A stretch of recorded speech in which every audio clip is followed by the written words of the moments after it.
Hello everybody, welcome to the United Stands. I'm Mark Goldbridge and this is your latest Manchester United news and transfer news as we start another week. I feel I should have what do you call it? A sweatband on my head. Call me John McEnroe because I can't believe it. You can't be serious. Some of the stuff that's coming out this morning, you just can't be serious, Manchester United. We had a great show last night talking about how what should be the best Man United transfer window in many years could easily be the worst. And some of the stuff we're working at this morning, looking at this morning, I mean, would be a major setback. Zerbi getting closer to the Man United job.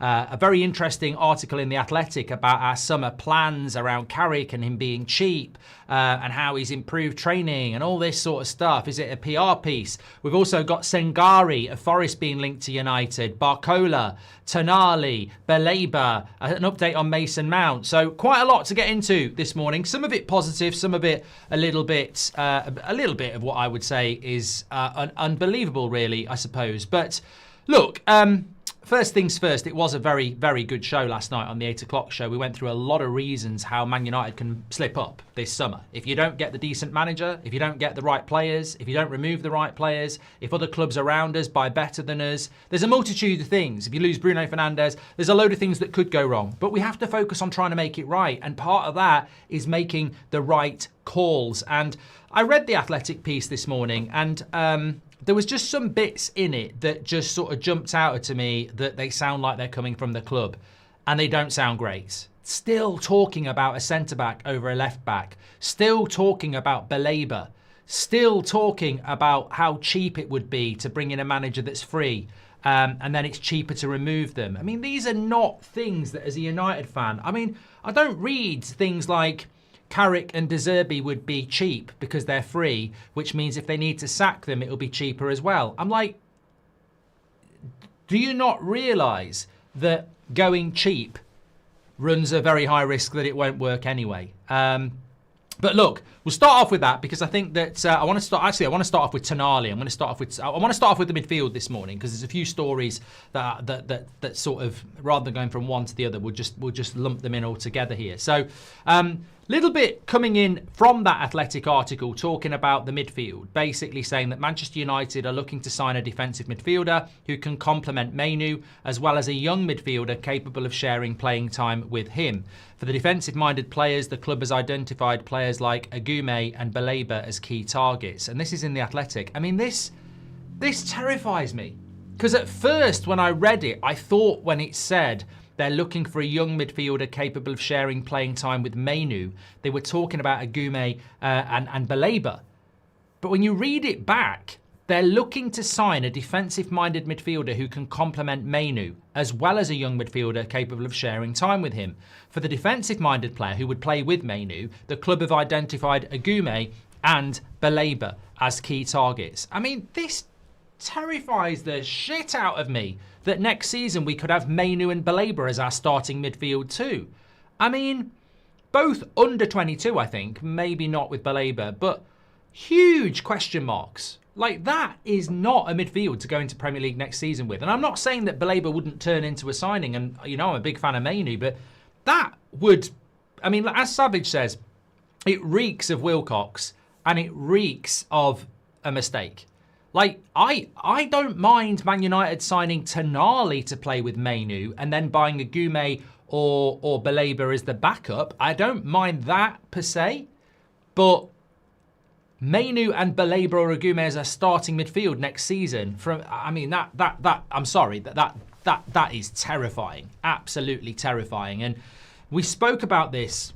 Well, we spoke about it last night, but we spoke about it a little bit as well. It feels like we're moving further and further away from the Tonalis and the Andersons and the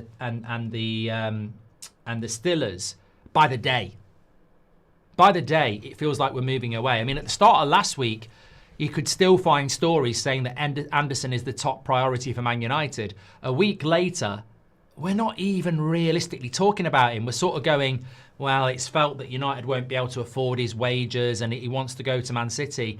I feel that sometimes when the story changes like that publicly, what's changed privately? Have United literally been told, I don't want to come to Man United, I want to go to Man City? Because it just feels like we're moving away from those conversations, aren't we? And only this morning as well. I saw a story this morning, actually. I'll give you that as well. I mean, look, I don't know whether I should tell you the Sangare story. To be fair, the source isn't particularly amazing, I don't think. But where was it? It was about Tonali. Where's Tonali? There it is. Real Madrid scouts watched the Italian midfielder Sandro Tonali as his Newcastle team were knocked out of the FA Cup by Man City on Saturday. Madrid spies were there to try and plot the downfall of Guardiola's side ahead of their upcoming Champions League last 16 showdown. That was in Sun Sport, so you could say, yeah, loads of crap. But there will be no, I mean, I wish I'd said it last week because I'm sure many of you have thought about it. When we talk about Tonali, we talk about Manchester United, we talk about Manchester City, we talk about Arsenal. He's that level of a player. But realistically, Real Madrid do need to build their midfield again. And I think Tonali would be absolutely incredible. And if Tonali's looking to leave England to go back to Italy, I'm sure he'd be looking to leave England to go to Real Madrid. So look, again, these signings that we desperately need, it's very much like the manager, isn't it? We all know we need an Enrique or an Nagelsmann or a Tuchel. And we'll probably end up with a Carrick or a Glasner or a Zerbi. In the midfield, we all know we need an Elliot Anderson or a Tonali. And we all know we're going to end up with a Baleba or a João Gomez. And that's why we will fail. Because we all know what we need. As fans, we all know we're miles behind Arsenal and we're miles behind Man City. I mean, Man City have just gone and bought the best winger and the best centre-back in the league that's available in halfway through the season. They're relentless. They're not going to stop, and neither are Arsenal. We're already behind. Even if we got the top manager and the top signings, we'd still be behind. We'd just be a little bit closer. But we don't even go and get the best. We just go and get things that everybody knows isn't going to work. But it does feel like over the last few days that we are... you need to refresh your video, William Doyle. He's saying, are we waiting or live? Been live for quite a while, mate. I think it's just starting to move towards reality instead of what we need. Because I just don't get excited about Agume or Baleba. I'm sorry. I don't mind them coming in as second or third signing, but as the first signing, it would be ridiculous. It also goes on to say in the Athletic article that Elliot Anderson would still be a first choice target for Manchester United, but the availability of Baleba has been discussed as well. United also are believed to have preliminary shortlists for a centre-back signing, while bringing in a left-back to provide cover for Luke Shaw and add more width on the flank is also being considered. I mean, the problem is, I mean, look, the Athletic is a paid subscription outlet in the UK, and as part of that Athletic movement into the UK sports scene, they earned a lot of money off that subscription and they built relationships with clubs. That feels like very much what Romano was saying at the weekend about a centre-back again over a left-back. And even though Romano didn't mention a left-back, the Athletic does mention a left-back, but are doing it in a sense that it's it would be, even if they go for a left back, it would be cover for Luke Shaw. I mean, cover for Luke Shaw. The guy's crap at left back. I'm sorry. Cover for Luke Shaw. I do look at it and go, I want the positive. I want the first choice left back, the two top midfielders, a good left winger, and a really good manager in the summer. That I want those 5 things. Obviously, we'll need to do other things, but I want a first choice left back, two first choice midfielders, a first choice winger, and a top class manager. Is it too much to ask for a club that isn't anywhere it needs to be? Of course, it's not. But you know, you read that Athletic article, and you're sort of like, I can feel that this is well briefed from the club. Don't shoot the messenger. I can feel that it's well briefed from the club, and that they actually probably think we might get a left back next season as an understudy to Luke Shaw. And you sort of like go, do you use your eyes? Do you actually look at the situation? Because it's scary. It's scary that they think Mainu will just start next season and do well. I'm a massive fan of Mainu, but the fact that they think we need to buy somebody to start with Mainu next year, like Mainu's pulling up trees. Mainu's a 50-50 at the moment. Like, I would even admit that. I think he's a fantastic player, but is he showing it? Hopefully he will get better and better and we can build that midfield around him. But at the moment, I wouldn't be sat there if I was the director of football going, we just need a player to play next to Mainu. I think we need someone to compete with Mainu, and we need a bloody top-class holding midfielder. And I don't think that's Baleba, if I'm being completely honest. So, yeah, it's drifting. It does feel like it's drifting a little bit. And then this morning, again, we get linked to Sangare of Forest. This was coming in from Court Offside. Man United have added Nottingham Forest's Ivory Coast midfielder Ibrahim Sangare to their transfer list for this summer. Forest, who signed him in 2023 for 30 million, intend to open negotiations at a higher figure. Talks are expected to begin at 45 million. I'm sorry, he's just not that. He's not that. He's not all that. He isn't all that. I'm sorry. João Gomez is probably better, and I don't think he's the solution. So Sangare, and we keep getting linked to him as well. And you sort of like go, are we trying to be Manchester United or are we trying to be Everton, with all due respect? Because these types of signings are not the types of signings that take United closer to the likes of Arsenal and Man City. I don't think in a million years Arsenal or Man City have ever considered Sangare as a midfield option.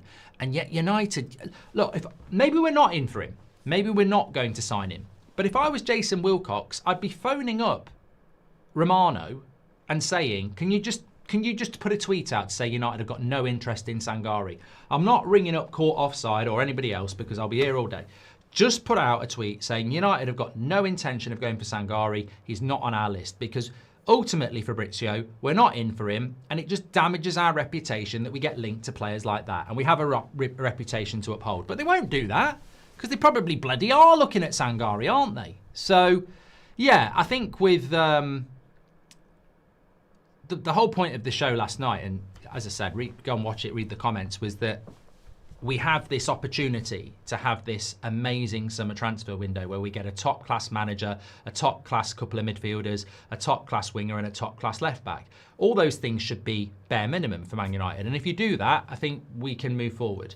There is also the reality with this ownership and this board that they don't get as a top-class manager, they don't get as two top-class midfielders, they don't even get as a left-back, and we end up in 12 to 18 months back where we were 3 months ago. And that, to me, I think is a very big reality that people need to talk about, because what some of our fan base have done for the last 6 months is scream positivity about Elliot Anderson. Whilst the majority of the fan base have gone, I think you're being spun. And they've gone, no, Elliot Anderson, and now they're doing Tonali. And most people are going, yeah, love Elliot Anderson, love Tonali, but let's get real. The club won't do it.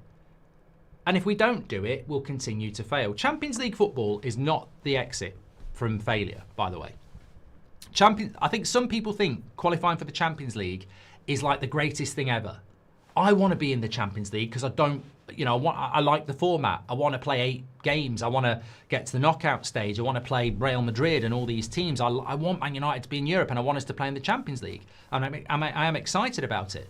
But there's a cold, harsh reality to it that if we go into next season without major renovation, then in a year's time, we will be Newcastle. We will be mid-table, probably in the knockouts of the Champions League, waiting to get knocked out by a better team, and then facing another year of no Europe. And Newcastle have got a good team, but they can't deal with that. Newcastle's first 11 is good, but they haven't got the squad for it. And the biggest mistake we will make is going, we've qualified for the Champions League, we're back, and we won't be back. We literally won't be back. It will be a very good season because of the volume of games and who we're playing, but we are not prepared for what is going to happen next season. And if we do not buy quality players, then we are going to struggle. If Spurs go down, would you go for their players, says Dan? I would go for quality players. So Pedro Porro is better than our right backs. You could argue that Udogie is better than our left backs. I think Bergval's better than a lot of our midfielders. So I would look at quality players wherever they are. But not mediocre players. I don't want players that might be better than what we've got. We've got to go for those players because some of them would flop anyway. Chris says, I'm so tired of these Monday games. I'm from Sweden and me and my father were going versus Brentford, but they just moved it from Saturday to Monday. I don't know that we're playing Brentford on a Monday. I thought we were playing... Leeds. Oh, maybe it is Brentford. It's definitely Leeds. There's 2 in April, definitely, Chris. Mate, this is what happens when you don't finish in Europe, though. You get the piss taken out of you. With rumours of Klopp going to Atleti, would you take Simeone if he was available? He has proven he can get a team to compete with the top team, says Patrick Lynch. I want to come back to that because I want to talk about this De Zerbi story. Hi, Mark. It's been a while since my last super chat and a bit off topic, says Shazwaj, but I'm unsure about Nagelsmann as I think he's a hipster. I'd prefer Enrique, who's more proven. Keen to hear your thoughts. I totally agree with you, mate. I mean, I would take Nagelsmann over every other manager we've been linked to. Carrick, De Zerbi, Glasner, because he's a better coach. But if it's Nagelsmann or Enrique, I would take Enrique, yeah. Daniel Thompson, hope you're well. Wishing you all the very best for tonight at Ballers League. We're all behind you in the team. Up the Gold Devils. Yeah, it's not on the telly tonight, Daniel. It's just the draft tonight. So I don't think it's even on Sky or YouTube this week. I think there will be some shows recorded from it. But thank you very much. It starts in a week. And Jason says, it baffles how anyone... Jason says, it baffles how anyone could think these idiots would do what's best for United come the summer regarding players or managers required to take us forward. Thank you very much, Jason. Well, it's interesting also in relation to what Jason said, but what Patrick said as well about Simeone, because... there is a story this morning that I don't really... Well, look, coming in from Sam Wallace in the Telegraph, who is a good journalist. He used to be on Sunday Supplement when it was good. And he basically said it's understood that Roberto De Zerbi is keen on the Old Trafford job. So that's sort of a step closer because we know that Man United interviewed De Zerbi when they were thinking about getting rid of Ten Hag after the FA Cup final. We know that he is... for whatever reason, by Wilcox or Barada or Sir Jim. I don't think De Zerbi had anything to do with... Has De Zerbi been a coach at Man City? Sometimes that's the key. But I don't know why De Zerbi features highly on Man United's list, but he does. So the fact that he's keen on the job, that pushes us closer to him. This is not good enough. I'm sorry. I think that... while some people will disagree with me, I think we're more than entitled, after 13 years of failure when it comes to league titles, to have an opinion on something and not just go, trust me, bro. I don't think United... I think all the trust me, bro points are gone. I think there has been times where you might go, trust them. Let's just see what happens. I agree with that. Sometimes you've just got to go, I'm not sure about that, but I'll back it and I'll trust it. I agree. But United used up those points years ago. So, I'm sorry, but De Zerbi as Man United manager, no. Absolutely not. What I did see, though, is, and I'll shout them out, it's Swedish Rumble on Twitter again. They were talking about De Zerbi. And they did make a good point. And I think it can't just be no without a reason. They said, what they basically said was, when Newcastle went down to 10 men and we had to try to adjust from sitting deep and counter to carrying the ball, we saw how poorly drilled we are as a team. Which is true. You know, against Newcastle, in that first half, we basically played counter-attacking football. The reason we nearly scored, I think we nearly scored with, I can't remember, I don't think it was the Mbermo chance. I don't think it was 11 versus 11 then, but Newcastle were way better than us, but we were always a threat on the break. Think back to before the red card against Newcastle. They were way better than us, and the live chat and the watch-along was going, they're so much better than us, but I kept saying, I can see us winning this, because it's all about the first goal. And all we did is what we did against Arsenal, and what we did against Man City, and what we do against the big teams, is we sit deep on the edge of the box with Maguire and whoever's playing with him, and Luke Shaw and Delo. We sit deep, we let them have the ball, and then when we get it, we try and exploit the space that they leave because they've attacked. We were doing exactly that against Newcastle. And then when they had a man sent off, we suddenly had a situation where we needed to take to the game to them, and, you know, tactically we couldn't do it. So basically what Swedish Rumble was saying is, as much as De Zerbi isn't going to be the guy and Maresca isn't going to be the guy, they're not vibes managers. they are coaches. So in finding a positive on De Zerbi or Maresca, if they were given the Man United job, they are coaches. So if they played Newcastle and they were playing counter-attacking football and Newcastle went down to 10 men, they would know what to do because they are coaches. And I would concede that. You know, I think what we've seen with Solskjaer and Carrick, and even Amrim to a certain extent, is that certain situations they couldn't deal with. They set a team up, and then if it changes, they can't deal with it. I think, to be fair to a De Zerbi or a Maresca, they probably are more coaches, but they're not good enough, in my opinion. De Zerbi is not the level that Man United need to go at. I think you've got a line in the sand here. I really do. I think you've got a line in the sand, and the line is so much failure behind you. If you walk over that line, let's do something that makes a statement. Let's do something that everybody in the majority agrees with. And as I said to you yesterday, if you look at the last 13 years, the one managerial appointment that caught the imagination of the fan base and the media and our rivals was Mourinho. It's the only appointment that everybody universally agreed with and went, that's an incredible appointment. And it only went wrong because the board and the players stabbed him in the back. So if you want to learn anything from the last 13 years, Mourinho was the appointment that, as I said to you, the share price rocketed just on giving Mourinho the job. So what the hell are we doing messing around thinking about De Zerbi, Glasner, Iriola, Carrick? What are we doing? These are not going to move mountains. They're not going to move rocks. They're just not big signings. Whether they work or not, they're huge question marks. And it worries me that apparently United are going to run this patient, all-inclusive, best-in-class managerial recruitment process. And that sounds great. But they're already running it. And we're not being linked to managers that are decent. We're being linked to managers that are concerning. Lev says, you could say that we play a 3 at the back with Shaw. I think we do. I think we do play 3 at the back with Shaw because he doesn't go forward. Keel Robinson says, get in Nagelsmann. Carrick goes to Spurs. If Nagelsmann fails, we go to Carrick with more top-flight experience. Michael says, shame on United to let go of Alvaro Carreras. Now he is the second most valuable left-back in the market next to Nuno Mendes. Need Luke Shaw replacement, says Michael. We have done that before, Michael. I mean, it is frustrating. Of course it is. And, you know, United making bad decisions is, you know, a frequent occurrence, as we know. Gerard Piqué was at Man United, went to Barcelona and became one of the best centre-backs in the world. And Alvaro should have been given a chance at Man United.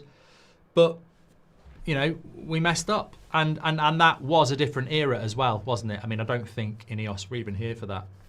Goldbridge says, I wish these brilliant businessmen would realise that spending 30 million on Enrique and his coaching staff is long-term cheaper than getting De Zerbi on a free, sacking him after 8 months and starting all over again. Look, my honest... I suppose honesty is the best policy. My honest assessment of the situation is that if you gave Luis Enrique the job, he probably still would be here in 2 years. Because his reputation dictates it.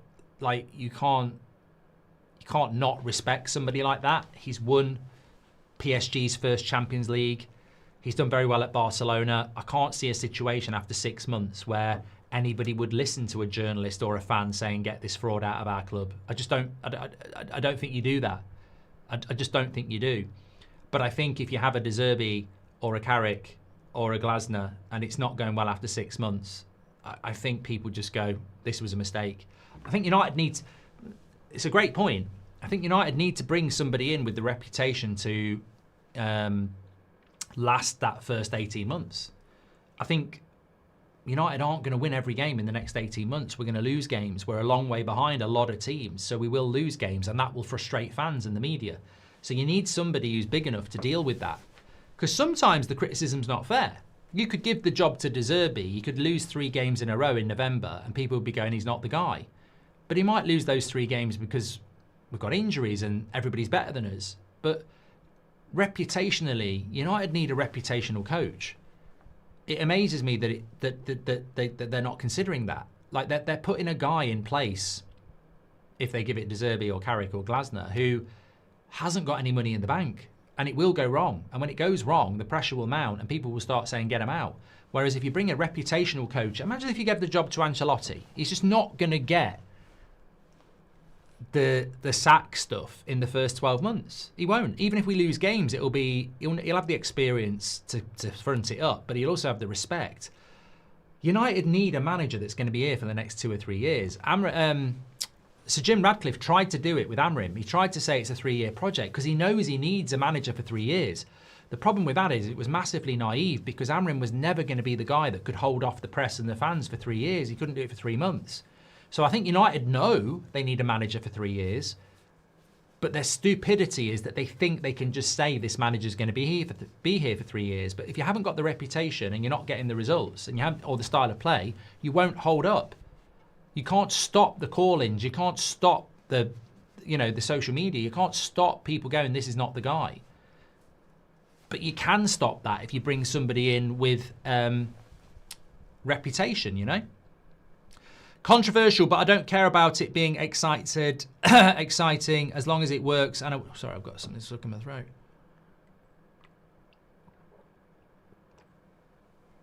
So super chat from Mr. Saunders says, controversial, but I don't care about being exciting, my signings, as long as it works. And I would bank the league stage Champions League games and concentrate on league next year to get back into the top 5. Okay. Thank you very much. And also, we probably have better conversations about the future of this club on the United stand than they do in their strategic meetings. Keep up the great work, Mark, says Ina. Oh, mate, I mean, I take that as a compliment, and you all should. But we are a few thousand people talking about something we're passionate about and we're educated on. You go into that Man United boardroom, you've got Omar Barada, not a Man United fan, doesn't even come across as much of a football person. Wilcox, not a Man United fan. Sir Jim Ratcliffe, debatable Man United fan who clearly doesn't know anything about football. I mean, it's not even a prediction. The conversation we're having here will be on a completely different level, knowledge level, than what you get in the boardroom. And people will go, oh, what a load of rubbish. Mate, they're just rich people. Doesn't mean they know what they're on about. They're just money. They've just got he's a billionaire from something nothing to do with football that's allowed him to get hold of our football club. Doesn't mean he knows more than the guy down the pub. It really and won't do. Miss Dark One says Enrique would be the dream manager. How about Xavi? I mean, I enjoyed Xavi's interview, what he was talking about Barcelona. I don't know why Xavi hasn't been linked to Manchester United. I think there's a very good coach there. His interview was fantastic, but yeah, he's not on the shortlist for Man United. Definitely not. Anyway, let's move on with some more news this morning because there is quite a bit to get into. One thing I did want to just discuss, I suppose while we're on the manager thing, because there's something about Barcola and there's something about Mason Mount I want to talk about as well, and also Wes Brown, interestingly, talking about the midfield. But it was, and I think I probably am better off going to the United Stand Twitter page. Yeah, I mean, this is where it sort of descends into a bit of PR from The Athletic, because it says, Man United feel their faith in Carrick has been justified with Old Trafford's key decision makers pleased with the job he's done so far. However, despite being satisfied with him leading the team until the end of the season, the club insists it will not rush into naming a permanent successor to Amrim. I mean, that's all well and good. That just feels like it's a little bit like, yeah, we were right to go for Carrick, but you took 2 weeks to go for Carrick, so he clearly wasn't your first choice. So, stepping out there and going, yeah, we made the right decision. If you knew what you were doing and you trusted it, he'd have been in for the Brighton game and we'd still be in the FA Cup. You took 2 weeks on Carrick because you were going to give it to Solskjaer. Own it. Second thing, People close to the dressing room have praised Carrick's approach on the training ground, with players believed to be benefiting from shorter, more focused and higher intensity sessions. The quality of his coaching staff has also drawn praise, particularly Steve Holland, the former England assistant manager. By contrast, there were times when Amram's reliance on a group of coaches who were relatively inexperienced was questioned, although his loyalty to people he had worked with throughout his journey in Portuguese football was commendable. I mean, that's, to me, is just pure PR bullshit, because I don't know what, like... People close to the dressing room have praised Carrick's approach to the training, with players believed to be benefiting from shorter, more focused and higher intensity sessions. And Steve Holland has been praised. Well, look, I don't know whether that article was... Well, it came out today. I don't know whether anyone's proofread it, because the last 4 games, our intensity has been shit in the first half an hour. We look like a team that's played 90 games, not 30. And tactically, it was bloody embarrassing. So it's a bit of a bad timed article, really, because you're basically saying that the shorter, focused training is really bearing dividends, and Steve Holland's coaching is great. But that Newcastle game was a culmination of a month of crap football with crap intensity, where we finally got what we deserved. And actually, in the last 4 games, we've won 2, drawn 1, lost 1. The good performances were the first month, where we seemed to have a lot of intensity and a lot of drive, and that has completely and utterly disappeared. So I think these journalists need to just say to the club next time they try and put that out, hold on, I know we are clients of yours, but we can't write shit. You can't keep telling us to put out there that the training's great and the coaching's great, when actually we've all watched the last 4 games and the intensity is absolutely abysmal. I would hazard a guess that against Villa on Sunday, we will see a Man United more akin to Manchester City and Arsenal. I would hazard a guess that this week, Carrick will increase the training and increase the intensity, because it's not working. The reduced training is not working. The pampering of the players, letting them go off on holiday and all that, is not working. They need a big, short, sharp kick up the arse, and they need to start running again, because this reduction in training is madness. We're not playing enough games as it is to keep the match sharpness up. And then we're reducing the training as well. So let's not champion something that, regardless of what you want in the future, there's absolutely no doubt that anybody can see that the intensity that we had in the first 2 or 3 games has fallen off a cliff in the last month. So it's not going well. It's not going well at all. And tactically, we didn't have a bloody clue how to deal with playing against 10 men in a game we really should have won against Newcastle, but didn't deserve to win. So there's a hell of a... You can't glaze coaching and training when the reality isn't there. Like, it's a PR piece if we're going to do that. It needs to improve. And look, the good positive thing is we've seen the intensity and we've seen what we can be with it. And Villa will be very, very tired next Sunday because they're playing on Thursday. So I expect to see a very different Manchester United side on Sunday, and they need to get back to playing with more intensity, definitely, because it has dropped. Zerbi is an underrated manager. He improved Brighton and Marseille massively. His press-baiting play style would suit Man United like a glove. He is the one, says Dark Angel. Mate, I respect what you're saying, but you sort of proved the point in the statement. He wasn't brilliant at Brighton. I'm sorry, he wasn't brilliant at Brighton. It was very hit and miss. And at Marseille, he did okay. But Brighton and Marseille is not Man United and AC Milan, is it? It's a very different level. And I think it's a huge... I think even you, Dark Angel, would have to concede it's not the most exciting managerial appointment, and it's a huge, huge risk. What he is a coach that will kiss Wilcox's arse, the same as Carrick, the same as Glasner, the same as Iriola. They're all coaches.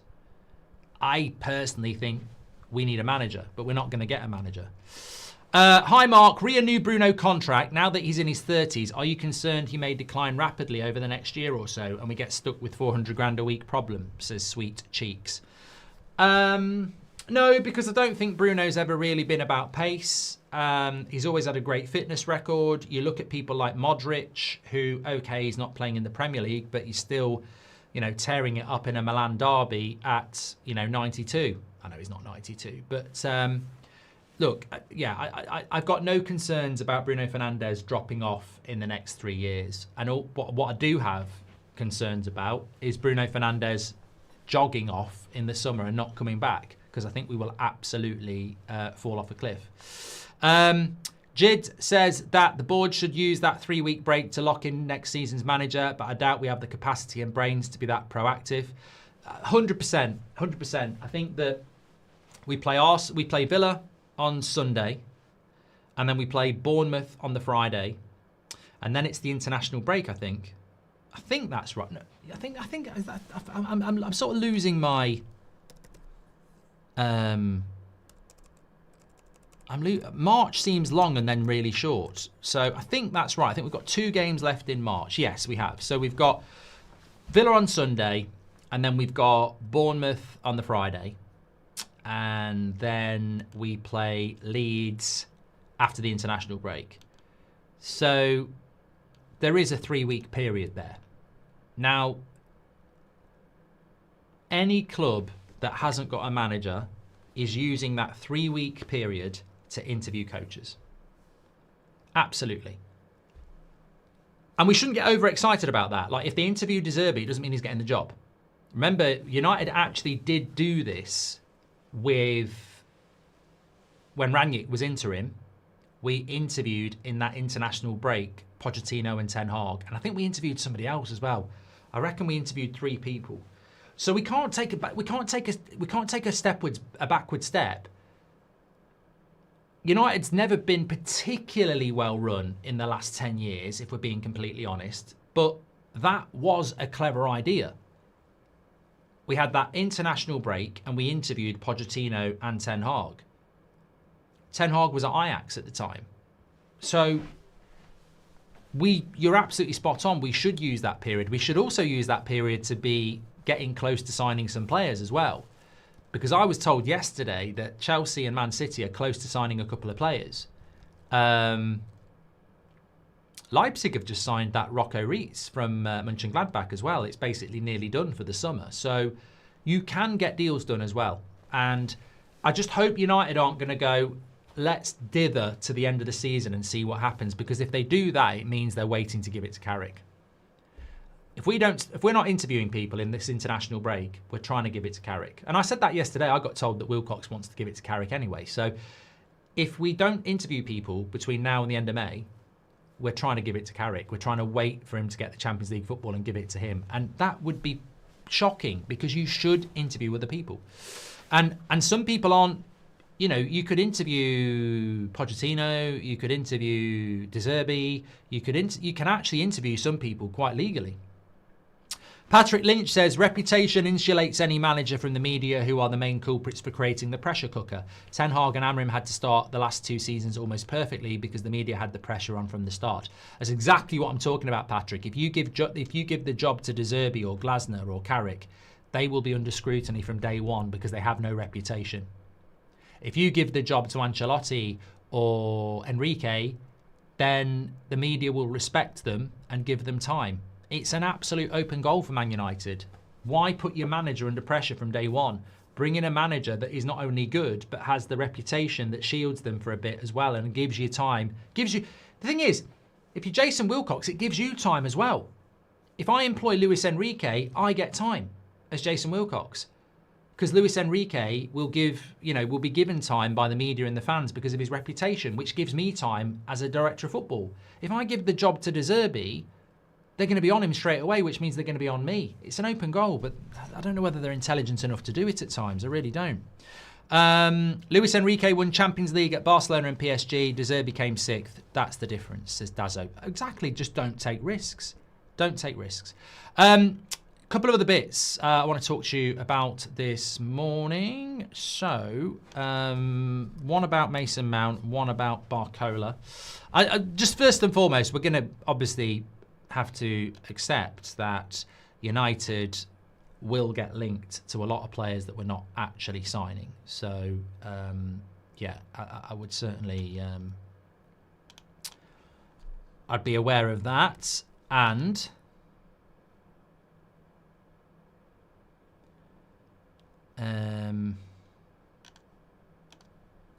Losing my way. There's so much this morning. Okay, Mason Mount has no plans to leave Manchester United this summer. The midfielder believes he still has more to prove at Old Trafford and is focused on staying fit and available for the rest of the season. The source is not the best. It's Pete O'Rourke, Sports Pete, Footy Insider. Sometimes I'll do this, right? I don't think that that's well-sourced information or a brilliant bit of journalism, but it's true. And I'll give it credit because it is true. Because Mason Mount has got no plans to leave Manchester United this summer. I think we need to just kill that story dead. Like Mason Mount to Villa, or Mason Mount to Fulham, or Mason Mount wants to leave to play football, or United are going to sell Mason Mount. I don't even feel like this is an update, but it is an update. Mason Mount has a very good contract at Manchester United that has got years to run. He's on 250 grand a week. That's £1 million a month. That's £12 million a year.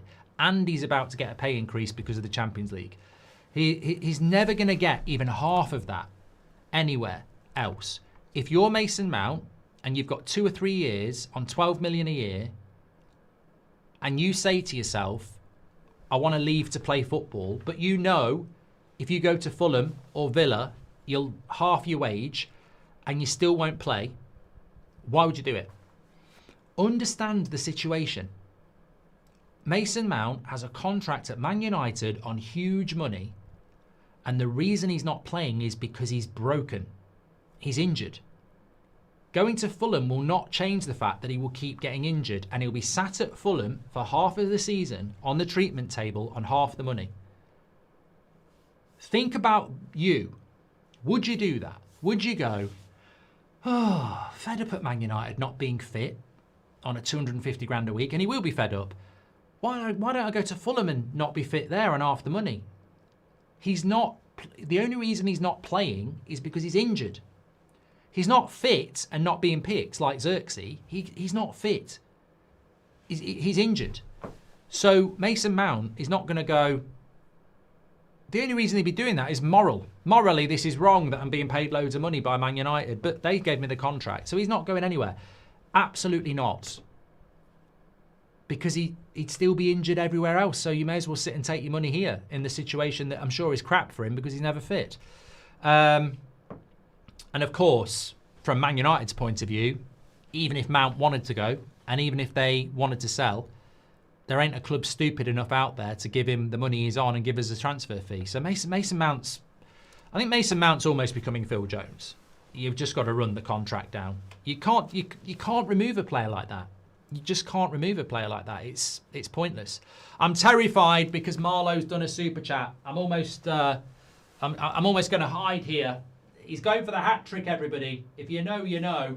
Marlowe is a legend of the chat, and he does talk sense most of the time. But the last 2 days, he's had a couple of stinkers. We think he's been hacked. Here we go. The leadership proclaims their admiration for the Chelsea model, but they act like Spurs. We're overachieving with this squad, and with a couple of bad decisions, we could find ourselves in Spurs' shoes. He's back! He's back. Who knows what happened at the weekend, but Marlowe's back. That's actually that's more like it, mate. That's what we expect from you. Marlowe's back with a good take. No, you're right. I think first and foremost, let's get Champions League football, and then this season becomes something that we can take from it. Have we overachieved this season? I don't know that you could describe this season as overachieving, but I get what you mean. The midfield, we're lucky to be where we are, I think, is the best thing I would say. A lot of teams that I thought would be better than us have failed. Newcastle, Liverpool, Chelsea, and they've allowed us to be in a position where with 2 or 3 months to go, they're tired, we're playing 1 game a week, we should be able to accumulate the points. As I've said, we can technically win one, lose one for the rest of the season, and I still think we'd get top 4. I mean, that might be an absolutely terrible take, but I feel like I'm right. Yeah, so we've got 51 points and we've got 9 games to go. So win 5, lose 4, 66 points. I think 66 points gets you top 5. Yeah. So yeah, 66. will get us top 5. So we could we could lose 4, win 5, and we won't lose 4. So we will get top. We will get it. We definitely will. Amit says, typical mercenary FC settings for less than standards. Thank you very much, pal. The right manager is also a gateway to better players, says Eno. Exactly. Just as well, Barcola, I mean, I throw this in, but it's really not that... I mean... Ekrem Kuna says that Barcola has been added to Man United's FC shortlist for the left wing position. The PSG winger is viewed as a standout option, with United considering him as a potential replacement if Rashford completes a move to Barcelona. I mean, I think... I don't know. We will get linked to a lot of players. He is a decent player. I feel like PSG might cash in on him, but he would be very expensive. And I think it's very unrealistic, if I'm being completely honest. But I thought I'd bring that one in for you as well. As I said, a lot of people are saying no chance. I said on the show last night, if you didn't watch it, I'd take a left back over a left winger anyway, because Cunha and Dorgu can play left wing, but Luke Shaw can't play left back. So if I've got £70 million to spend on a winger, I'd spend it on a left back. I think a left back is more important than a winger. And also people say, well, Dorgu can play left back, but Dorgu's best football's been on the wing. I don't know that defensively he's ready to be our left back yet. So I'd sign a left back.